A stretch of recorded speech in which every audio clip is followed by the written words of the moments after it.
ఈ రోజు వర్షం ఫుల్ అనమాట. మేమైతే ఈ రోజు కాలేజ్కి వెళ్తున్నాం. ఈ రోజు అందరూ బ్లాక్ అవుట్ఫిట్ లో ఉన్నారు ఎక్సెప్ట్ మీ. మార్నింగ్ తొందరగా వెళ్తున్నాం. ఏందో డ్రైవ్ ఉందంట ఈ రోజు. అది మన డిపార్ట్మెంట్ ది కాదు, ఎక్స్పీరియన్స్ కోసం వెళ్తున్నాం. చూడండి, దాదా కెమెరామెన్ రెడీ అయిపోయాడు. ఈ డ్రైవ్ ఎంబీఏ వాళ్ళకి అనమాట. మేమైతే బీటెక్ వాళ్ళు అయితే వచ్చేసాం. ఇక్కడ ఎంబీఏ వాళ్ళు ఇంకా రాలా. వాళ్ళు వస్తే కంపెనీ ఇంట్రడక్షన్ అవుతుంది ఫస్ట్ ఇలాగా.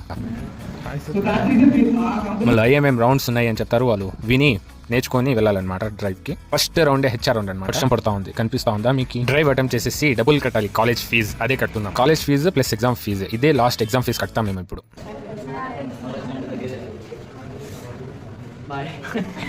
బీటెక్ లైఫ్ లో లాస్ట్ ఎగ్జామ్ ఫీ అనమాట ఇది. సెమ్ తో పాటు లాస్ట్ ఎగ్జామ్స్ కూడా కంప్లీట్ అయిపోతాయి బీటెక్ లో. హఠాత్తుగా వర్షం స్టార్ట్ అయిపోయింది ఈవినింగ్ టైం. ఇంటికి వెళ్లకుండా కాలేజ్లోనే ఉండిపోండి అని. ఎలాగో కొంచెం తొందరగానే వెళ్ళిపోదామని అనుకుని వచ్చాం బయటికి. కానీ ఇక్కడే టైం మొత్తం అయిపోయింది కాలేజ్ బయట. కాలేజ్ 4:20కి వదులుతారు కదా, మేము 4:40కి వచ్చాం బయట. కాసేపు వర్షం మాత్రం